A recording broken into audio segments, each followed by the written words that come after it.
Hello, I'm Nathan. Welcome back to Cambridge Auto Sound. This is a BMW E39 2001 M5, beautiful car.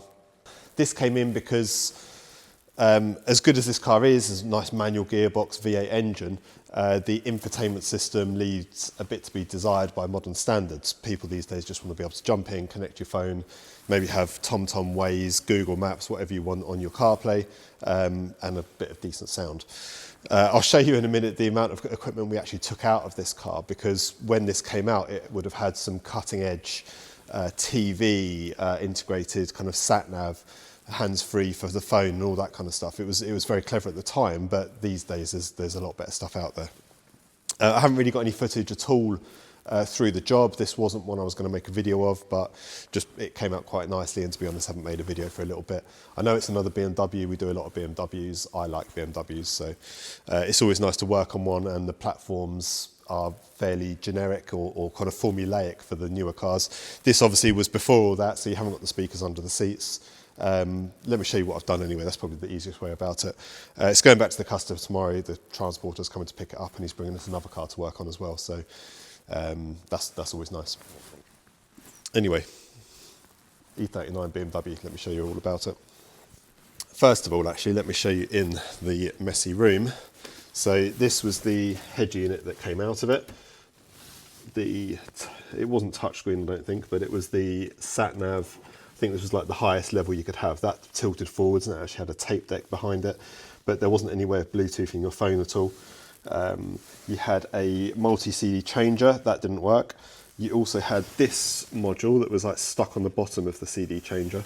I'll tell you what that is in a minute. It had well, I'll tell you what that is now. That was part of the satellite navigation system. That was an expensive add-on apparently for motorways and I think maybe speed cameras or something, but it came with another little dial up the front that you could zoom in and out with. That was then the DVD drive for the satellite navigation. That was the old amplifier. This was the, I think something to do with the TV module, and this was actually the brains of the head unit. So this is kind of like what they've done with the new BMWs actually. The brains of the head unit was in the boot, and then up the front is just a screen and the tape deck.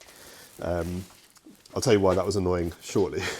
And then these was a lot of bracketry that was holding the head unit in, that was holding the back of the all of the modules in at the back. I have got quite a few photos that we took through the work, because we kind of documented it for the owner, so I'll post that over everything as I'm talking. But that's what came out. What went in, I'll show you the head unit in a minute. So what went in was one of our match amplifiers. Everything was behind this cover, but the DVD drive was sitting there so you could get your CDs in and out. So we just 3D printed a little cover to go over that, just so there's not a big gaping hole. And this just pulls forwards. And you'll have seen the picture that we put up before showing all the old equipment. And now what's in there is the match up 8 DSP amplifier. Tuning cable still put there, but we'll unplug that or tidy that up in a minute. So that's now 8 channels of amplification. The head unit that we fitted didn't need any of the modules at the back here, so they've all gone, bit of weight saving for you. There's a quad lock connector there that then goes to the head unit, because like I say, with that module at the back that was basically the brains of the head unit, the quad lock connector was actually at the back. That makes it a problem when you then swap the head unit for, should have probably got on the other side because you can get a clearer view of it. That's an Extron's E39 specific replica head unit kind of thing. So yes, it's not identical to the other one that came out, but looks wise, I think if I hadn't told you that was an aftermarket head unit, you'd look at that and think that was there from day one. It fits quite nicely. Buttons look fairly similar, and we've matched the LED colours. You can change the RGB values and match the LED colours to the orangey glow of the buttons that were in the E39 as standard. The reason why it was a problem to fit that was because the head unit is designed to replace a car that's just got the standard DIN, CD or tape deck, because the actual quad lock connector and the plugs you need for the head unit are then behind the head unit.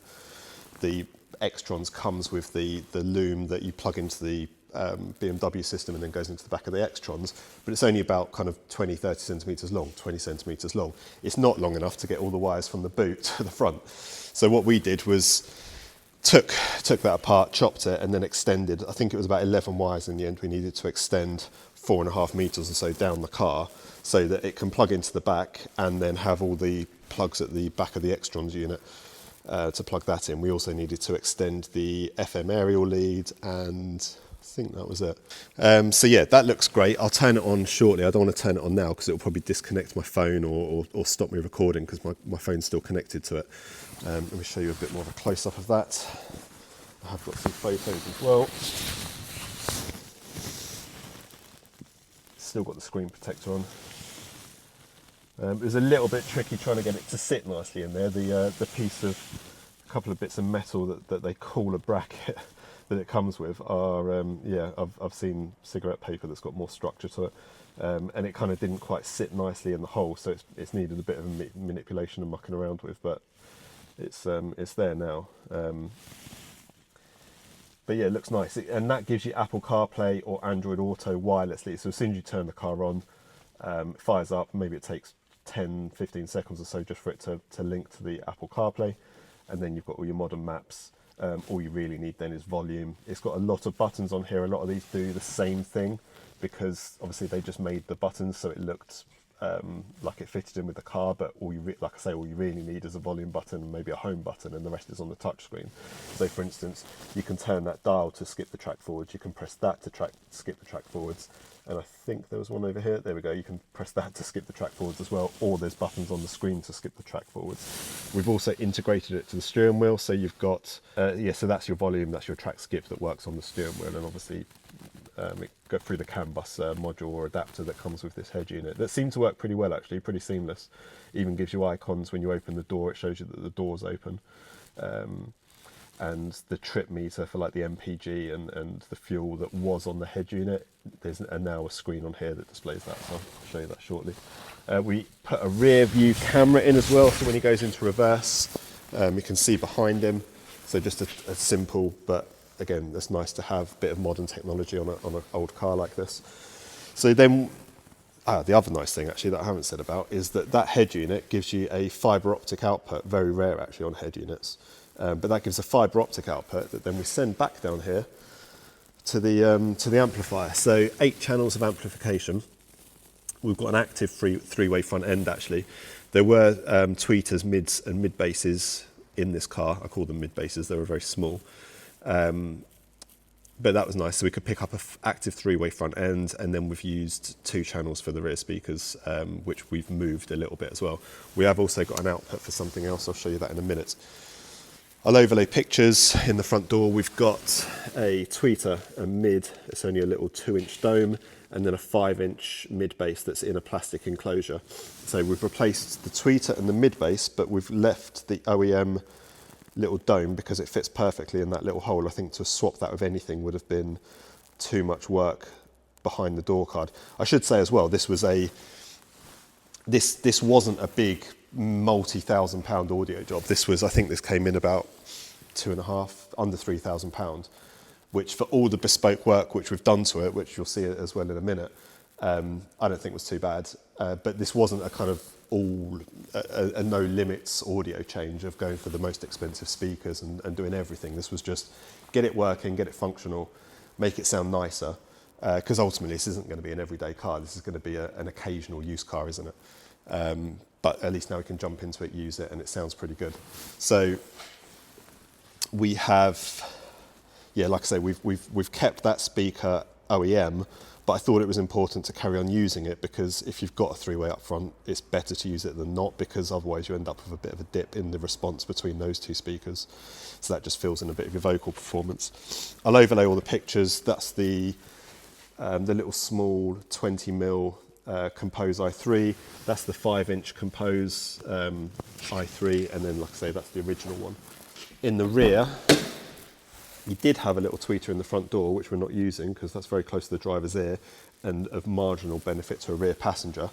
And then on the rear deck, underneath that grille, which you might be able to see better through, there we go, again I've got pictures, we've now replaced what was a 5-inch speaker in an enclosure without the tweeter. We've swapped it for a coax speaker, so that's a full range. You can kind of just see the tweeter shining beneath the grille there. So you still get your full range of sound from the rear. It's just we're not running that tweeter because it's just in the wrong place really for what we wanted.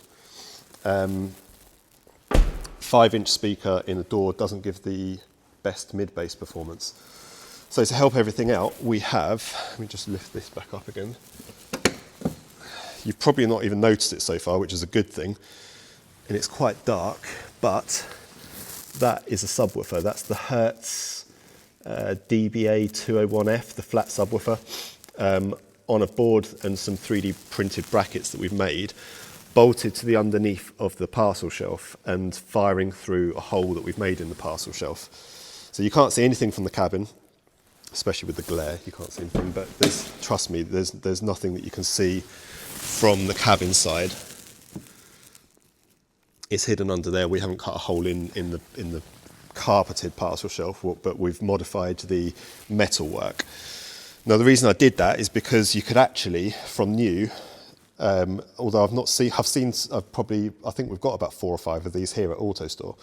None of them had that option, but I've seen online, maybe it was more of an American thing, you could get a BMW subwoofer that was there. There was 2 options. There was one that was made by Nokia, and then there was one that they called M Performance Audio or M Audio that was 2 big 10-inch speakers that were bolted under there. Again, I'll overlay some pictures.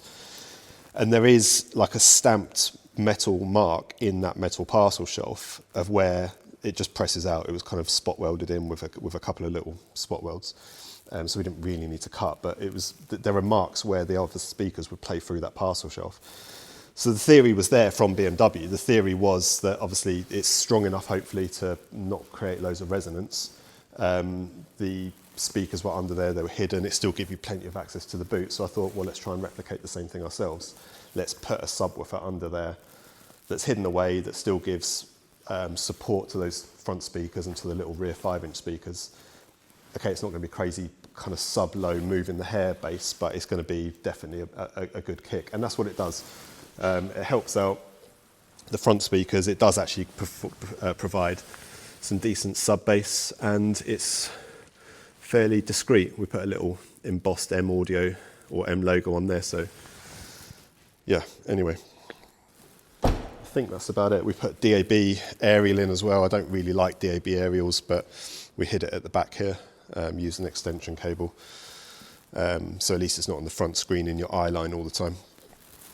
It sounds pretty damn good for one of these cars. There are no rattles, that was the good thing. So yeah, my theory was if BMW put their subwoofers on that parcel shelf, hopefully it would be strong enough for me to put a subwoofer on that parcel shelf without causing loads of resonance. And we sound deadened it. We put some foam on the bottom of that